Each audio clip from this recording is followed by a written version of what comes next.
here. We are at the Bang Your Head Festival 2015. Yes. And we have some people here who played here there before. Please introduce yourself. Hey, I'm Ted from Death Angel. So what was it, 3 or 4 years ago you played here?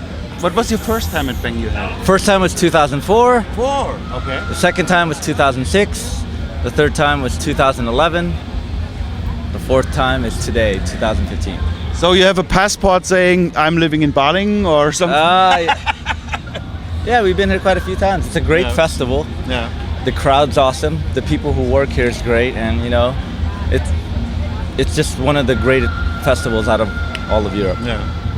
What do you enjoy more, festivals like this or indoor shows? What is more important for you? You know what? It's hard to pick which is your favorite because they're both different. You know what I mean? The club shows are more intimate, in your face.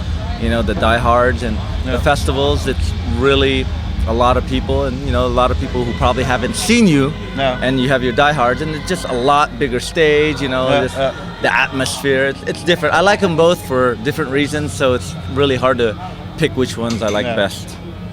So I guess the heat was not a big problem for you here? Oh, it was a big problem. It was? Really? Okay. It was hot. Yeah. It was really, really hot. And where you come from, it's similar from time to time, or? Yeah, but you know, it's hot today, and especially when you have the lights right behind you. That's really hot. Yeah. But it was fine, you know. But you know, as soon as you get playing, you start sweating. You kind of forget all about it. Okay.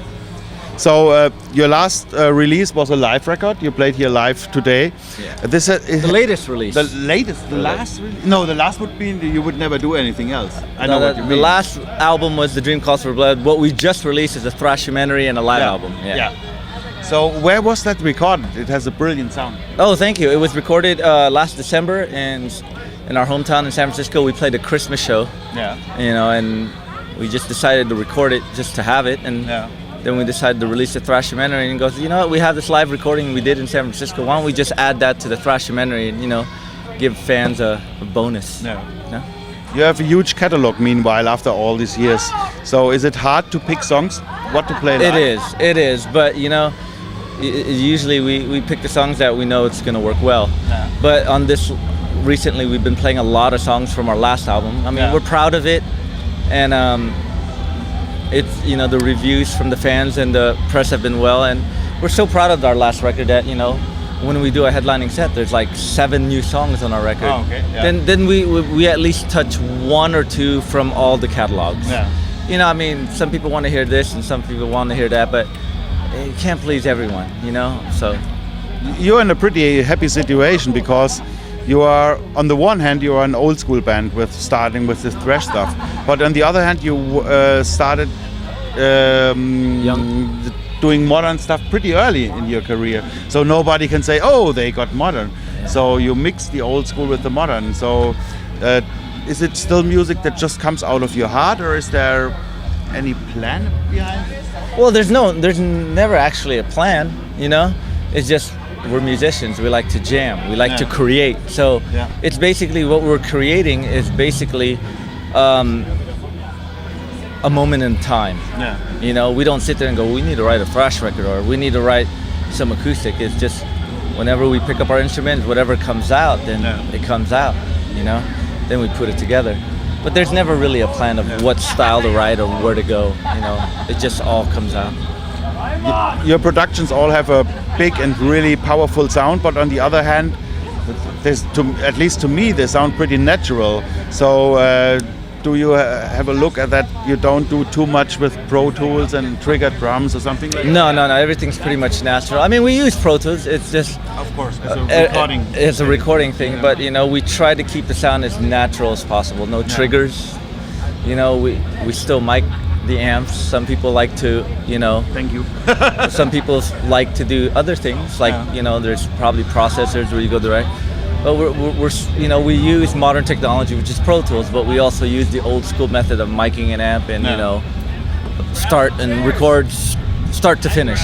You know, we try to get the best performance. Then we go back and just punch in a minor thing. But we're not gonna sit. You know, as a band, there's a lot of bands out there, not only recording, writing also. Like a lot of people live in different places around the world. Okay, yeah. We're fortunate enough where all of us live in the San Francisco Bay So Area. you can jam all the time. We still get together in our rehearsal room and play, but we also use technology like Pro Tools. Like when we write, Yeah. then we send it to the guy, listen to what I have, Yeah. then when we get into the rehearsal room, he already listened to Yeah, it, then we yeah. start jamming. Yeah. Instead of, you know, oh, wait till we get together, then we'll play, you know? That's what people did in the 80s with cassettes. Yeah, but you know, people would record their riffs and all that in the cassette, but now we just we use technology that way. Yeah. And just, you know, instead of waiting for someone to give them a cassette, then go home and listen to it, you can email it to Yeah. them.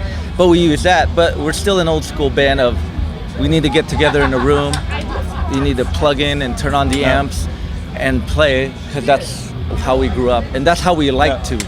Have you ever play. had a producer who didn't like that kind of recording? You don't need to say names, but As far as I know, no. You know, I mean, they usually let us do our thing, but they come to the rehearsal. There's a couple of times, you know, like the Art of Dying and Killing Season, where Yeah. we wrote all the songs, and the producer would come in and, you know, listen to us Yeah, yeah. practice, and they go, try to do this, try to do that. But yeah. but not this record, this old school kind of recording. No producer had a problem with you with that. No, no. Then you had good guys. You guys good Definitely. guys, you know, you learn from everyone. I know that you were really, really young when you started with Death Angel, but I want to ask if any British stuff was an influence when you started with the band.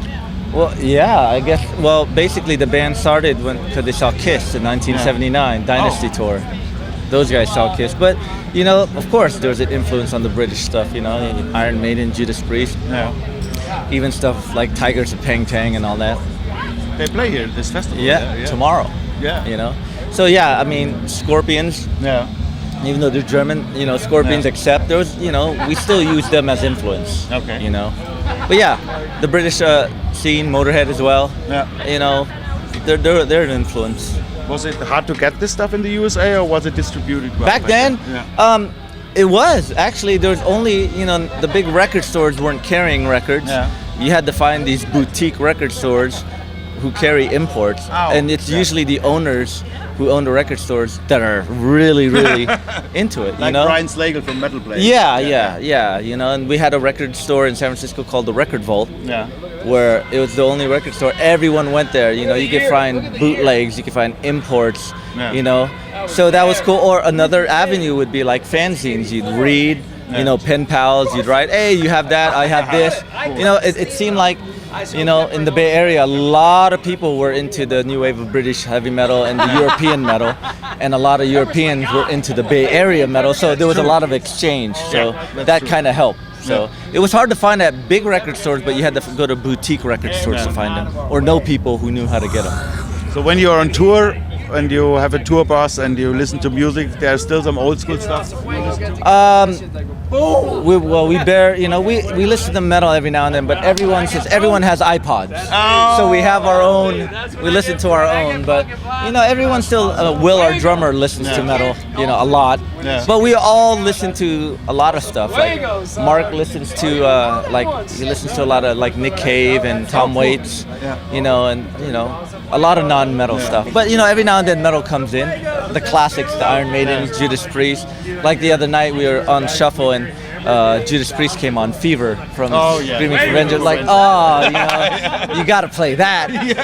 Or sometimes, you know, Motley Crue would come on, or it's just a variety of music, you know, that come on. So after your live record and DVD that came out, have you already started writing songs for the next album? Yeah, we already started writing songs. Right now we're like 6 songs. Yeah. No vocals yet. We're just getting skeletons. Yeah. And while on this tour, when there's time, we're going to be writing more. Usually at sound check, we'll rehearse them or write a little. Then after this tour, we get home after Summer Breeze, which is August 13th. Yeah. We get home August 13th. We're going to take a couple of weeks off. Then we're going to start all of September writing and, you know, and tightening up loose ends and whatnot, continue writing. Then we're going to start October 1st to record. Okay. So we can expect a new album next year? Late March, early April. Okay. Cool. I thank you for this interview. Thank you. And though it was your fourth time here now. 4th time banging your head. So I remember all of them. It was in 3 years we will see Death Angel again. For probably sure. 3 years. Yeah. Thank you. Thank you, man. This was cool.